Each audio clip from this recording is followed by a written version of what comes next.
Digital Pokemon cards are coming. Could this be a doomsday scenario for physical Pokemon cards, or one of the greatest marketing decisions the Pokemon Company has ever made? I'm Pokemon Classics, and I invite you to join me for a deep dive into Pokemon TCG Pocket and how it could change everything. Let's roll the intro.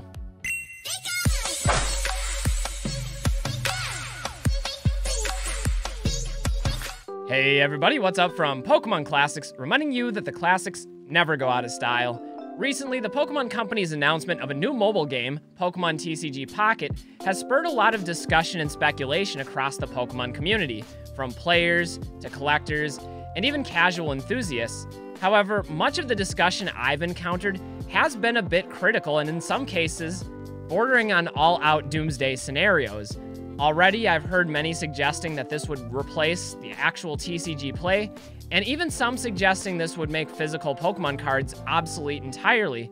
Today, I wanted to offer my perspective on why Pokemon TCG Pocket might just be one of Pokemon's best marketing decisions in recent memory.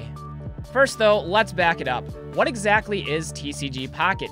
Well, last week on Pokemon Day, Nintendo announced a new mobile game in which users can collect, battle, and trade digital Pokemon cards. According to the announcement, users can receive 2 free packs per day to open and use those digital cards to participate in simplified Pokemon TCG games with abbreviated battle mechanics. I'm not exactly sure how the game will be abridged, but that does seem to be one of the key selling points of the press release. A game that is quickly and easily accessible for users on the go. There also seems to be an emphasis on digital collecting, as some of these cards feature 3D artifacts, while others appear to be exclusive to TCG Pocket and not printed as physical cards at all.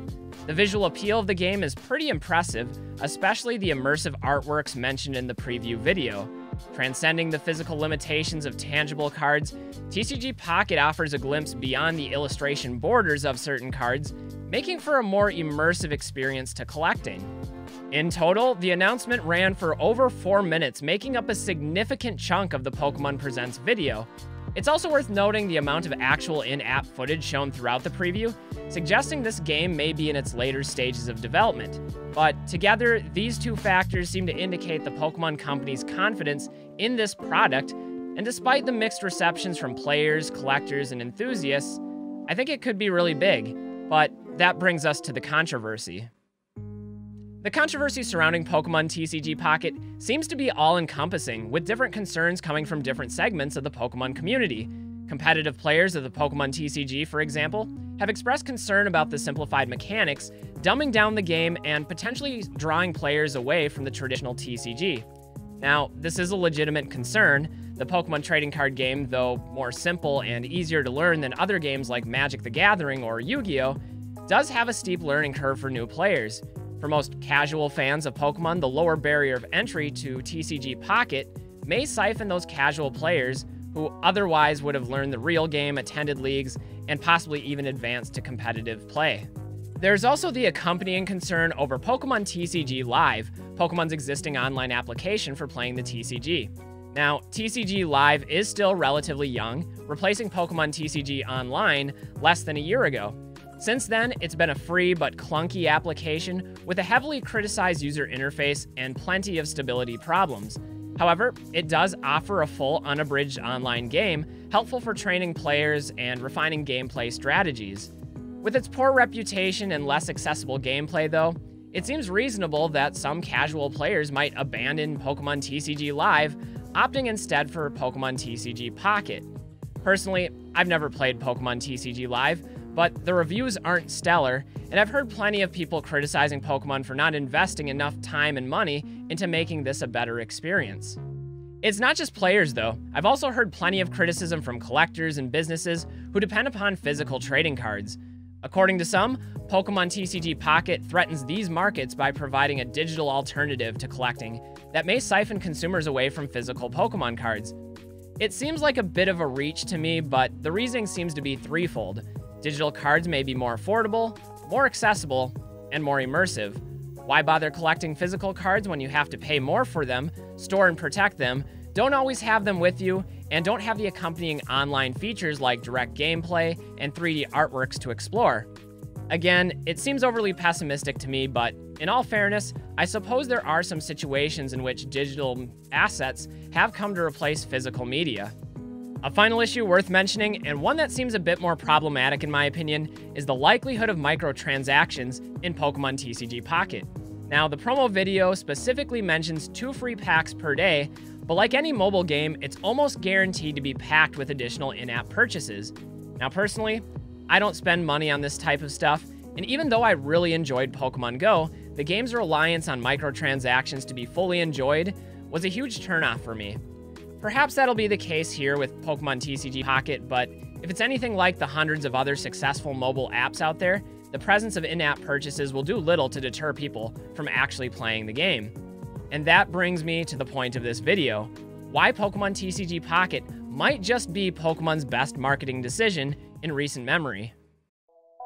Pokemon is already a household name, so the challenge for Pokemon executives isn't marketing the brand to the masses, but figuring out how to convert casual awareness into active engagement and consumption. For this reason, think of TCG Pocket as a funnel, directing casual fans to the trading card game.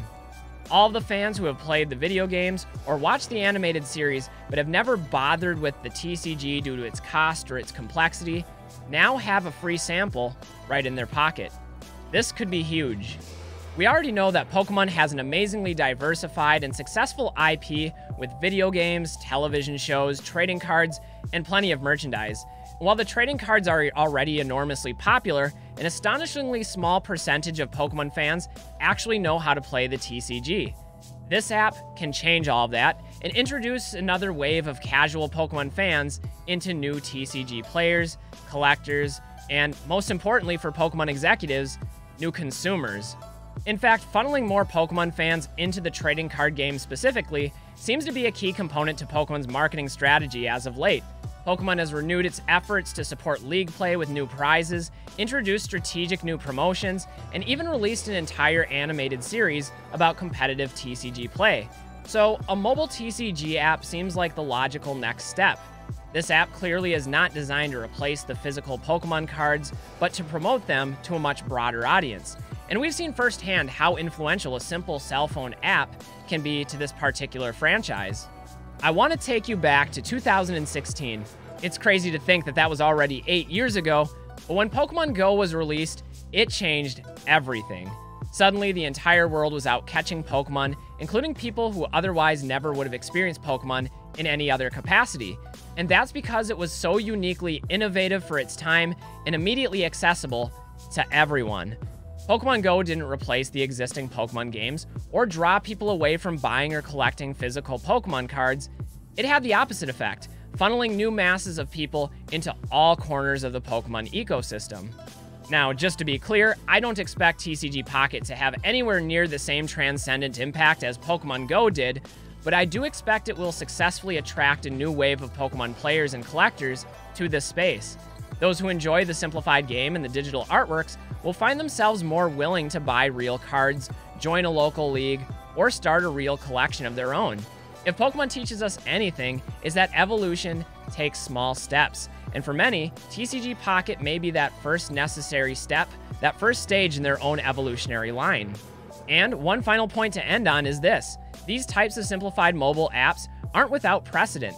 Many have compared TCG Pocket to Yu-Gi-Oh! Duel Links, which has been massively successful since its debut back in 2017. According to an article on PokeBeach, Duel Links has earned over 150 million downloads by 2022 and over $110 million made in just the first half of 2021 alone. With a significantly further reaching fan base, there's no reason to think Pokemon couldn't easily replicate and far exceed these numbers, especially considering that this game, unlike Pokemon TCG Live, is being developed by Creatures, not the Pokemon Company International. Whereas TCPI is primarily responsible for translating and globalizing Japanese products and games for the rest of the world, Creatures is directly responsible for developing the trading card game and everything that goes into it. Needless to say, this game will have the benefit of being directly developed by the experts themselves, rather than being adapted and retooled for something else, for something different. It's just one more reason why this announcement might be bigger than you think. Anyway, guys, that's what I have for you today. Let me know what you think about Pokemon TCG Pocket down in the comments below. Is this a game that you have any interest in playing? And do you think that this will be an overall net positive or a rare misfire for Pokemon? That's going to wrap it up for this one. I'm Pokemon Classics, reminding you that the classics never go out of style. Until next time, everybody, keep collecting, and don't forget to have fun. We'll catch y'all next time. Bye, everybody.